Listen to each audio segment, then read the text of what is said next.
The advantages of doing setups and payoffs for the artist. So, I mean, we've made it very clear that it's very beneficial to an audience member because, you go into a story for surprises and fun and excitement and this and that. Yeah.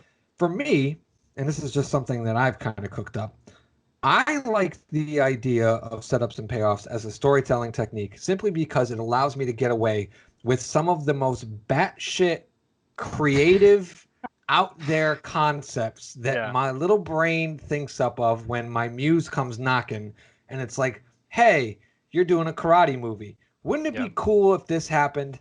And my 20 years of martial arts experience goes, no, that doesn't exist. That's not real. That's not how that would happen.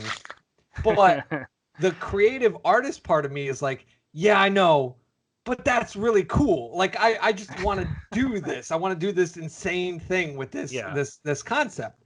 And you can almost get away with creative murder of the most obnoxiously batshit things if you set them up properly. Oh, and yeah, I absolutely. feel like there's merit for an artist not to scoff at the tried and true technique because I mean it's just as bad as formula. Setups and payoffs are something that is inherent in almost every single story ever found, at least ones that are told with effort. And I think that instead of just, oh, here's the setup, here's the payoff, I think setups and payoffs are a creative license for storytellers to really run wild with their imagination and not destroy the world that they've created, that they've set it up. You know what I mean? Like the whole big thing of storytelling is, especially in film and theater and stuff like that, is suspension of disbelief. What is your audience willing to accept? And managing their expectations and stuff like that. Like that's the bedrock rule of all storytelling is make sure your audience doesn't go, that would never happen. That's stupid. Like the best and the whenever you find yourself doing that for a movie or something, it's because the artist or the storyteller didn't set it up properly. They did not communicate the elements necessary for you to understand yet not really consciously expect it. Subconsciously maybe you did. And that's when you can get away with being more imaginative and creative. So I was wondering if you thought if you maybe had any ideas as to why there might be some merit for storytellers to use setups and payoffs outside of the obvious mystery, suspense, excitement, but also getting away with shit that's crazy.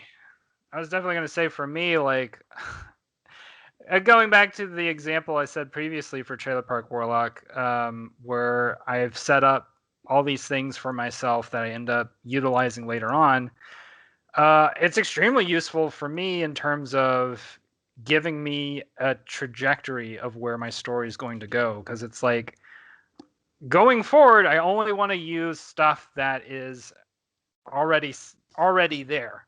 Because there's like a point of no return in a story where if you start setting up new things, you're going to weird out your audience because you're like, wait a minute, I thought, what's going to happen? Do you have an example? I thought we were wrapping up here. I got shit to do. Yeah. That's a very good note. Actually, I'm glad you brought that up.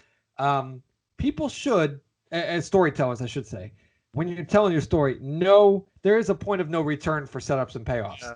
And I think once you enter the third act or fifth act, whichever kind of structure you're kind of going to, when you start getting into like this, once you get past like the 70% mark of your story, you should be in full payoff mode. Like that's shut down the shop. Yeah. Like, yeah, you could look at it like that. It's almost like running a business for the day. In the morning, you flip the light switch on. When you get towards the night, you flip the light switch off. You take down the chairs. 2 a.m. You don't have to. You don't have to. You can't stay here, but you go somewhere. You get the fuck out. Butchered that phrase. I know it did. I know. You don't have to go, but you can't stay here.